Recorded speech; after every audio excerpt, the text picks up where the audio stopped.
Hello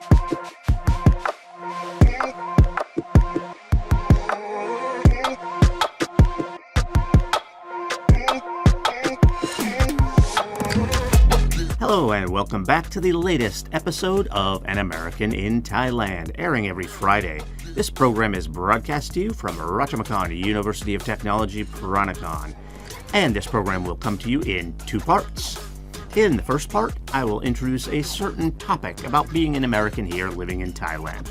Could be about food, travel, culture, lifestyle, anything like that. We'll then take a break, and in the second part of the program, we'll get into examples, more specifics, more explanations, things like that. Okay, let's get to the program.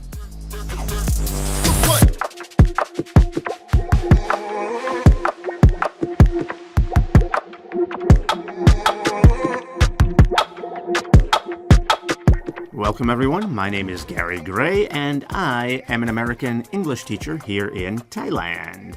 Of course I'm American, this is An American in Thailand, and I am a teacher here at Ratchamakon University of Technology, Peranakan, and I've been living here for about 8.5 years now, so I like to feel like that's long enough for me to have a pretty good idea of the Thai culture. Still learning things every day, I still learn new things about it, but I have a pretty good idea of it. I still do some things that break cultural norms, what you're not supposed to do. For example, sometimes in America, you see a cute kid and you just kind of pat them on the head, rub their head.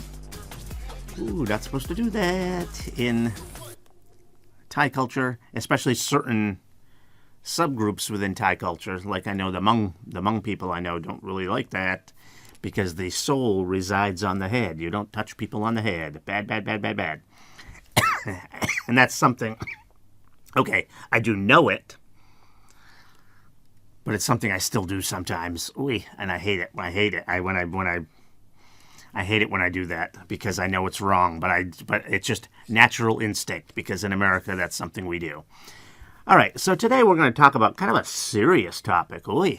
But it's something interesting, because it's a question I think a lot of people that are not from the U.S. ask about the U.S. In fact, I've had a lot of people here in Thailand ask me about it.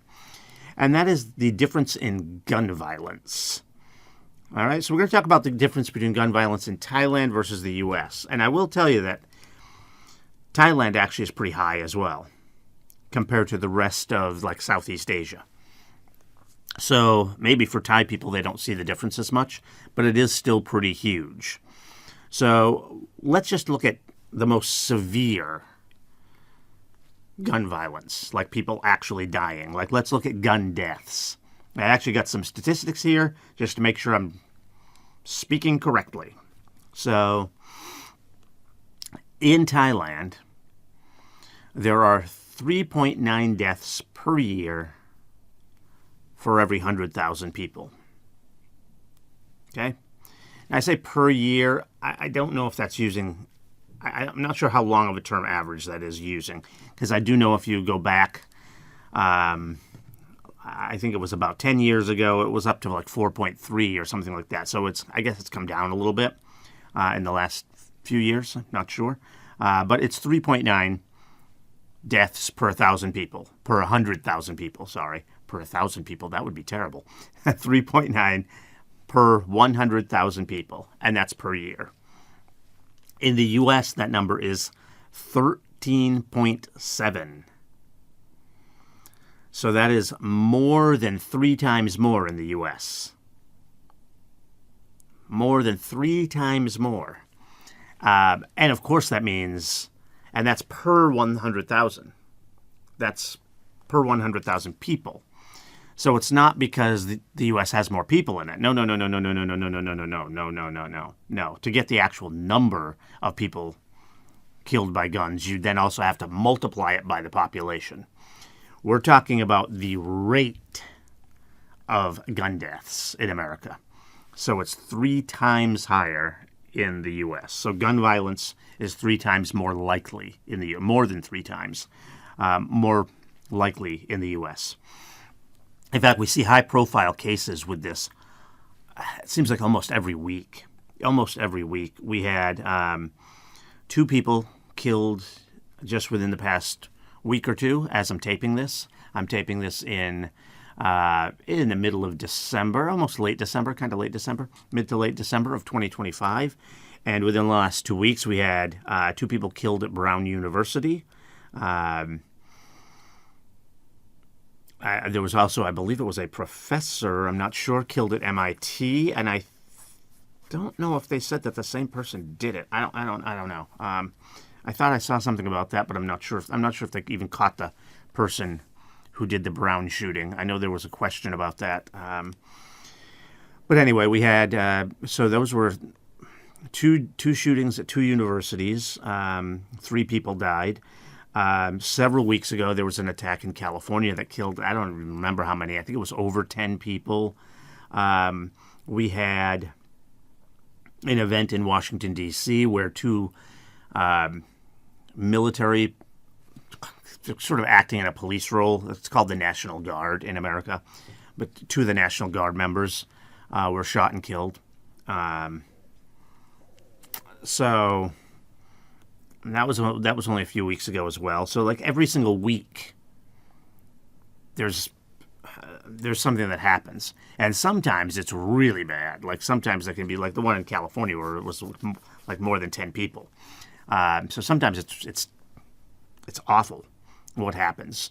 Now I did have someone ask me about one of my students here actually asked me about the shooting of a bunch of Jewish people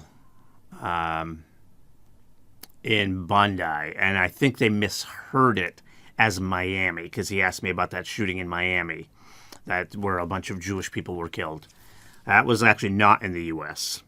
That was really surprising, because that was in Australia, where they rarely have events like this. This is their first mass shooting in very long time. They had a mass shooting a long time ago. They changed a lot of their laws, and now it almost never happens. So that was Bondi Beach in Australia. So that one was not in the U.S. It does prove, however, though, that it can happen anywhere. It does happen. There are bad people out there. If one of them gets their hand on a high enough powered gun and a lot of ammunition, they can do a lot of damage. It's just maybe harder to get that gun and that ammo in some places. And I think in Australia it is. All right, so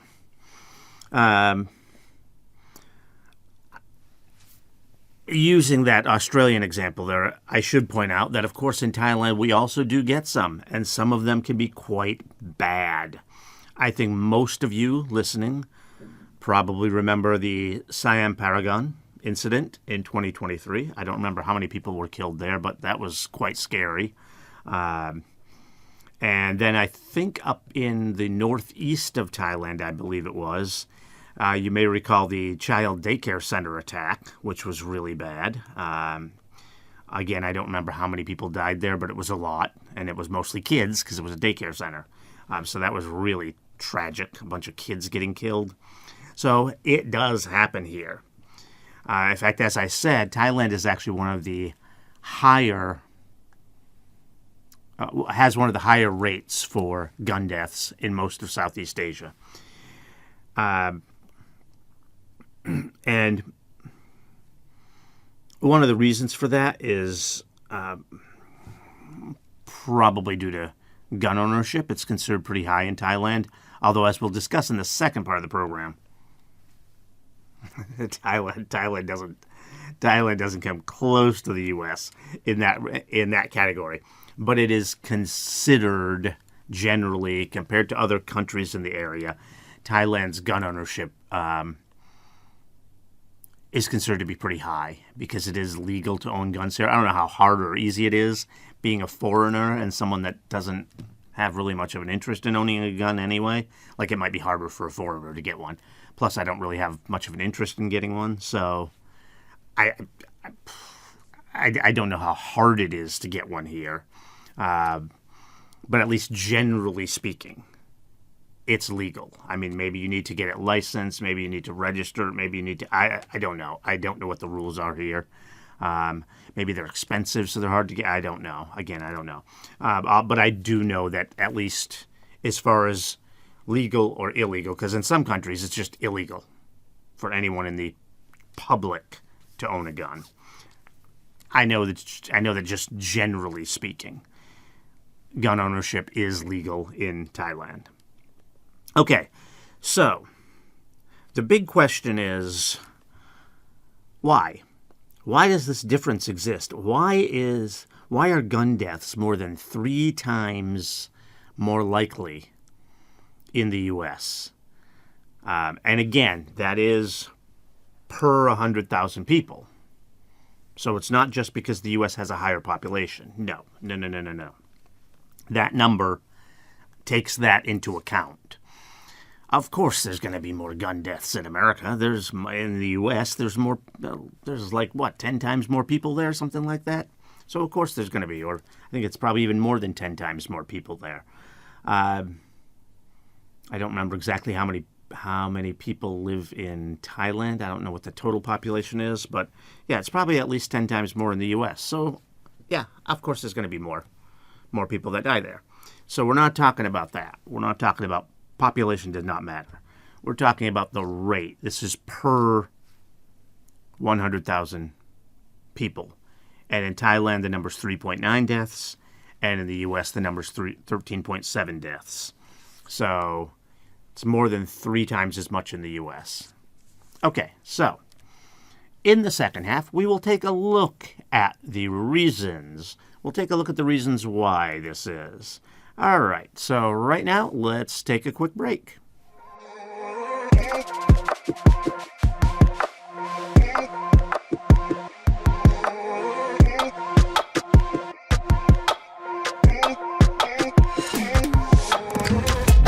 Welcome back, everyone. All right, so in today's episode, we're talking about a pretty serious topic. We're talking about the difference in gun violence between Thailand and the U.S.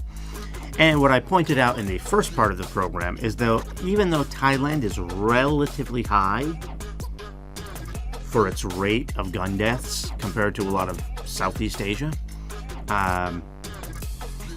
it is still less than 1/3 of, in other words, the U.S. is 3 times. So Thailand is less than 1/3 of the number from the U.S. The U.S. rate, in other words, is more than 3 times higher. It's more than 3 times higher. That's the rate. So again, we're already accounting for population. Of course, there's going to be more gun deaths in the U.S. There's more population, of course. We're taking that out of the equation. Okay? So now in the second part of the program, I wanted to talk about why this is. Okay, so I think there are actually several reasons, and I think I think this is why it's also difficult to solve the problem in America, because people have their own certain interests, and so they want to blame this, they want to blame that, and it could be that all of them are to blame. So, for example, one thing in America, most countries don't have this. We have something in our Constitution that guarantees people the right to own weapons, right to own guns. And so it's hard to put in place any laws that block people from getting a weapon. The courts have generally allowed some to go in place. Like, for example, if someone has committed a violent crime already and they've been arrested, convicted, been in prison for it, whatever, they may not be able to. But even people who are, it's also supposed to be legal to disallow someone with a mental condition from getting a gun. But the problem is, as we've seen with a lot of these cases, and a lot of the mass shootings actually have been done by people who are basically crazy. But in a lot of these cases, it's not their mental issue is either not severe enough, not properly documented, or whatever. So they end up just flying under under that law, and they're still able to purchase guns. So we're not, in America, we don't block a lot of like high-risk people from obtaining guns. There may be a few, like I said, criminals. There may be a few, but most high-risk people are not blocked from owning a gun in the U.S. So that's going to be one reason. Another reason is that, and this is why I say there are multiple reasons. For example, this next reason, there's a lot of people that are going to point out, make other points and say that, oh no, this is not a reason. But hear me out. This second one. The second one is that there are a lot of guns in the U.S. In Thailand, about 1 in 7 Thais own a gun. That, like I said, that's pretty high for Southeast Asia. 1 in 7? That's pretty high. In America, this is crazy, especially when you remember that there are going to be children included in the total population number. There are more guns in America, and it's not known exactly how many because some states don't require registering them and things like that, so we don't even have an exact count. But the estimate, there are more guns in America than there are people. Think about that. And you know that someone that's like 12 years old or younger probably does not own a gun. I mean, I suppose maybe right around 12, maybe dad might get his kid their first hunting rifle if they go hunting or something, maybe. But all those people that age and under are not going to have a gun. So when we say that there are more guns than people in America, it means that there's probably like 2 guns per person, per adult, if you just look at adults. And there are plenty of adults like me that don't have one. I never had one in the U.S. I did live in a home with one. My partner had one. My brother had, I'm guessing, multiple. I don't know. I don't know. I haven't really seen his, but I'm guessing. So people have a lot of guns in America. Now, you will hear some people push back on that and say, well, there are other countries where people have a lot of guns, like Canada. Here's my problem with that argument, is that in Canada, yes, there are also a lot of guns there, but they're mostly, but hunting is a lot more popular there. I mean, hunting's big in America, in some areas, but it's a lot more wilderness up there. A lot more wilderness.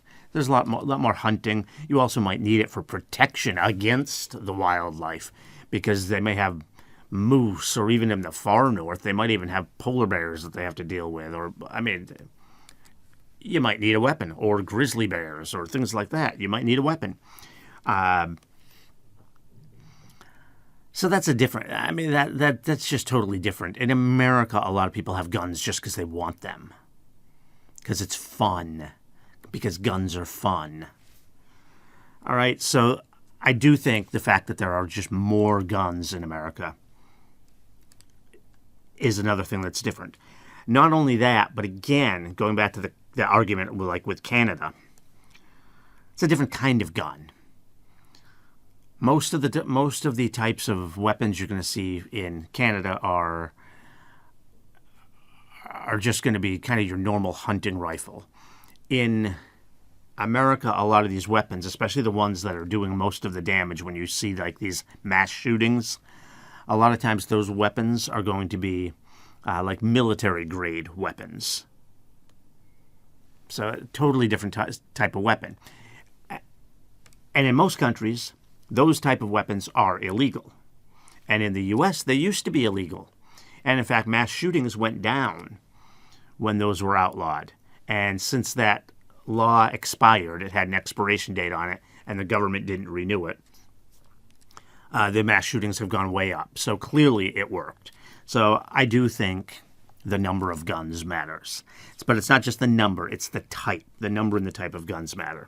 So there's a lot of guns in America, and there's a lot of high-end guns, let's put it that way. I also think that there could be some cultural factors factoring in. And what I don't mean is an argument that some people in America make about, oh, violence on TV or violence in video games. Give me a break. Give me a break. Video games, God. I have my students playing video games all the time before class, after class, some of them playing during class, which drives me crazy. Most of them don't do that. I have good students. Most of them don't do that, but I've seen a few of them doing it. If the lesson gets a little bit boring for a little while, they'll start playing on their phones. I mean, and if you look at like violence in popular culture, they have I forget what the style of animation is called, but they have a certain style of animation, like a genre of animation in Japan, which is extremely violent, and yet gun violence there is very low. I mean, it also happens there. You may remember their former president being shot, I think 2-3 years ago. So it does happen there, but it's very uncommon. So those type of cultural issues, no, that's not what I'm talking about. I don't think violence in pop culture has any correlation to gun violence in real life. I mean, you guys here in Thailand are watching the same stuff that I would be watching back in America when it comes to movies.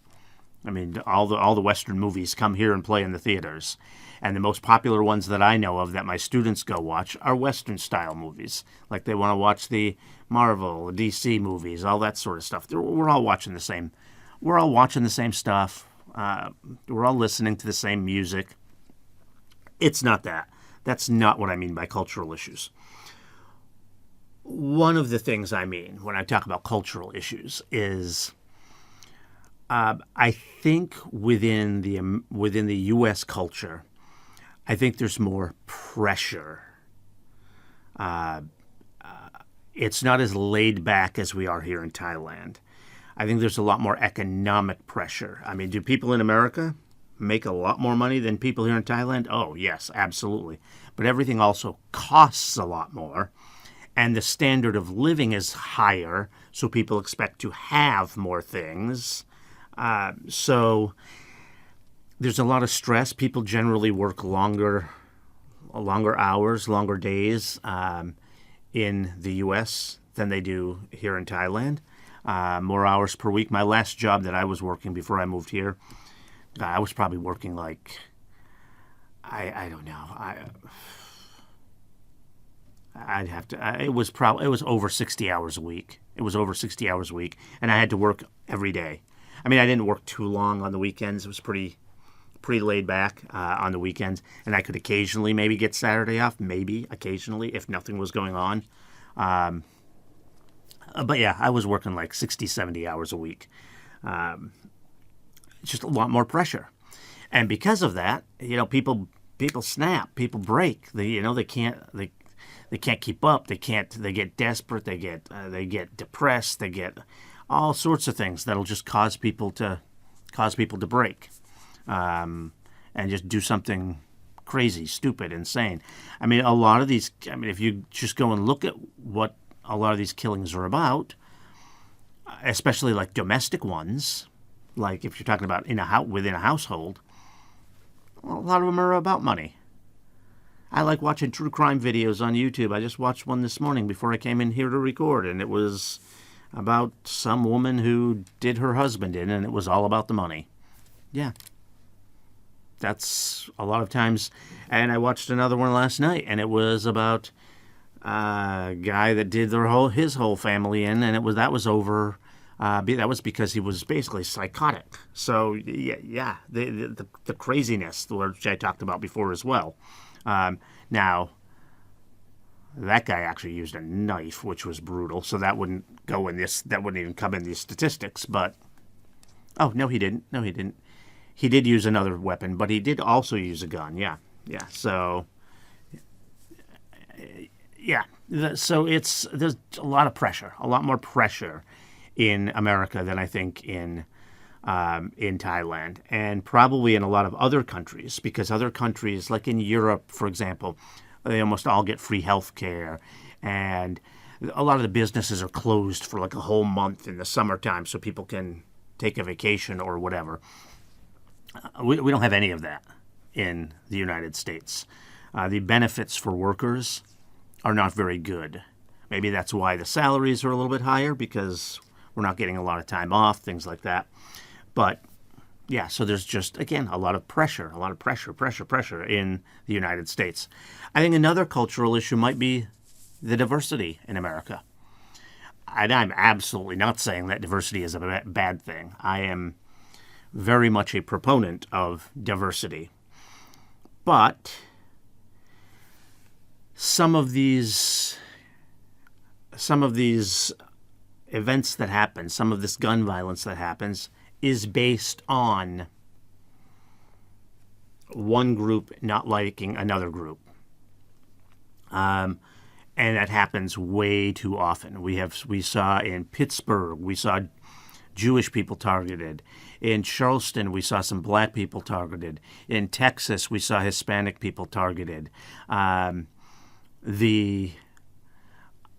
two military members that I said were shot in Washington, D.C., they were targeted almost certainly because they were part of the military, because they were shot by someone that came from Afghanistan, and just based on what he was talking about, it seemed like that was his motive. I'm not sure we know that for sure yet, so I shouldn't maybe throw stones about that until we know, but it appears to be the motive. And so that happens a lot in America. One group going against another group. And it's not always just about race. Like I mentioned, the military one. We also had one in Florida where a very conservative religious person, and not even a Christian, which is our main religion in the U.S., it was a conservative Muslim, shot up a bunch of people at a gay nightclub. So it's very different groups. It could be racial. It could be about religion. It could be about, who knows? But they're different groups. And so because the United States is so diverse, you're going to end up with more of those clashes. Again, I'm not saying the diversity is a bad thing. That is absolutely not what I'm saying. I think it's a good thing. I like it when I see it here at our university. We don't often get very many Christian students. I always find that to be interesting. I usually have a few Muslim students in my classrooms. Obviously, it's mostly Buddhist here in Thailand, but we usually do have a little bit of a mix. I think it would be nice if there were even more. It's nice to see that mix. It's nice to see those differences. I think diversity is a good thing. But it is going to create more clashes as well between those, because these people might be culturally different. And so it's going to create more clashes. So I think that's another reason. So those are the reasons I think that there are for as far as why this big difference between Thailand and the U.S. So again, my four reasons were, it's really five. The second reason is kind of two reasons in one. Although the first one I gave is kind of affected by the second one. It's kind of the same as the second one in a way. So the first reason was that in America, there's a guarantee that everyone can have a gun. And so that leads you to the second one. And that is that there are just more guns in America because it's hard to stop people from getting one. There are some laws, some limitations, but very few. And then the second one that I mentioned is that the types of guns tend to be more high-end in the U.S. There's still plenty of people that just own normal hunting rifles or just own a pistol or something like that. Yeah, there's plenty of that too. But as far as those higher-end guns, those military-grade weapons, there are just not going to be that many of them in most countries. And there are quite a lot of them in the United States. And then the last two issues I mentioned were cultural-related issues. One is that I think people in the United States are under a lot more pressure. And so it's just going to cause them to break, do something crazy, do something they shouldn't do something stupid. And I think diversity brings more people together that can clash. It's mostly a good thing. It brings people together to understand each other, but it could also result in more clashes. And we have seen that actually be the case with a number of these events where multiple people were shot.